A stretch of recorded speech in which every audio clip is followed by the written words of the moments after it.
up, what up? Boys and women, how's everybody doing tonight? Fantastic. Excited for some jokes, some new jokes, guys. Bear with me here on these ones.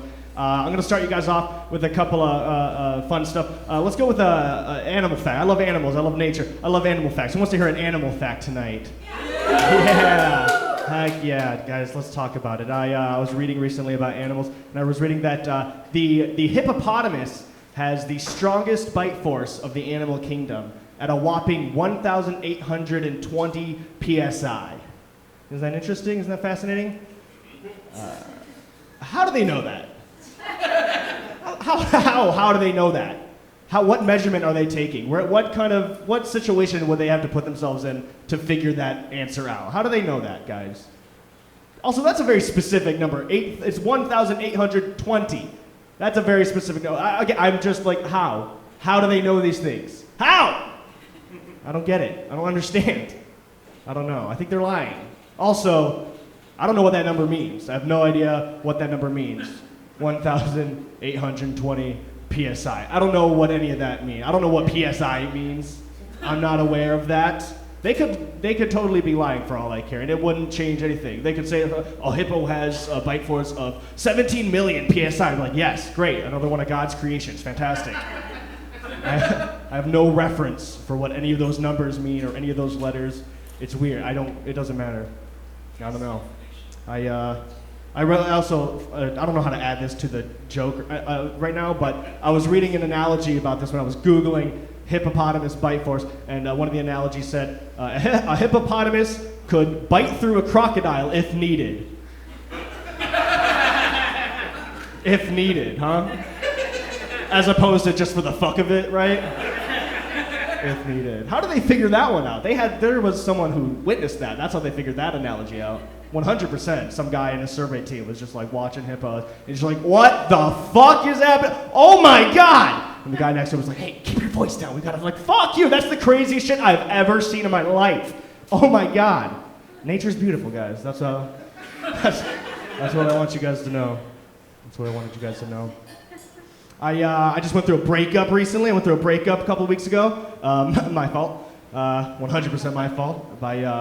It's interesting. I've been through a lot of bad breakups in my young life. I've been through a lot of bad breakups. This one actually wasn't that bad. I was worried. I was like, oh God, here comes all the emotions and all the things you go through when you go through a breakup. But honestly, it wasn't. I'm fine. I feel fine. I was talking to a coworker about it. They're like, how are you handling the breakup? What is it like being single now? How do you feel being single? And I was like, you know what? It's not that different. I don't really feel like much in my life has changed. And they said, that's why you're single. You know what I mean? And that's when I realized, like, oh yeah, you gotta try in a relationship, right? You have to make an effort. That's the thing I realized way too late, embarrassingly late, is that women like effort. They like to see that you're trying in a relationship. You know what I mean? Like you have to like put in the work, right? To make it a happy relationship, right? Here's an example. A girl I was dating a long time ago, she was always mad at me that I didn't get her flowers. That was her big thing. Like, you never give me flowers. Once a month or so, I'd get her a flower, and she'd be like, well, whatever. That's not enough. You know, I need more. And it just became this thing, this constant fight. I was like, you never give me enough flowers. You're not trying. Blah, blah, blah. I'm like, you know what? I love this girl. I want her to know that I love her. I gotta actually make an effort. I'm not just gonna get her a flower. I'm gonna plant a garden in my backyard. That's what I'm gonna do. I'm gonna plant a whole garden, and I did. I dug out a hole. I got some soil, and I put all of her favorite flowers in the garden. And that way, anytime that she wanted a flower, I could just go out there and I could just get it. I'm like, yeah, I love you, babe. Here's your flower. And that worked for a while, you know what I mean? For a second, it worked. And a few months into it, she stopped being happy, and I was like, why? What? I get you flowers all the time now. There's no issue. What's going on? She's like, yeah, but I know where you get them from. She said, congratulations, you walked to our backyard. And that's when I realized you can't fucking win. Sorry about the boomer humor. I don't know. That was my I hate my wife portion of the show. I'll refrain from that for the rest of the day. Where are my white people at, real quick? I see you. You don't have to chant. I see you guys. You're available. I'm white. What's up? I'm a white boy. I think a lot of white people get a bad rap. A lot of negative things said about white people. Deservedly so, mind you. But there's a lot of like stereotypes about white people. One of them being that white people can't cook. That's a big one. White people don't know how to cook. They don't know spice. Blah blah blah. All that. I'm like, yeah, that might be true. That might be true.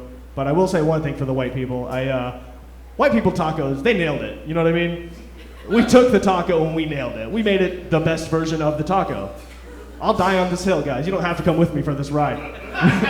We made the best version of this taco. 100% of the time when I'm eating tacos, I'm taking ground beef and I'm putting El Paso seasoning on that bitch, stirring it up, putting it into a flour tortilla, topping that baby off with some shredded cheese and some sour cream, the way my ancestors did it, guys. That's what we're doing. That's the best version of that taco. We killed it. We nailed it, all right? And that's fine. You don't have to come with me. That's okay. I'm sorry. You like the authentic version? You like the original version? The OG? Is that what you're into? I'm sorry. You like corn tortillas? You mean drywall? Falls apart in your mouth. Oh, I'm sorry. You want cilantro on your taco? All right. Hope you don't have family photos coming up this weekend. You're gonna have a garden in your teeth for the next month. Some people say that cilantro tastes like soap, and they're right. Those people are right, man.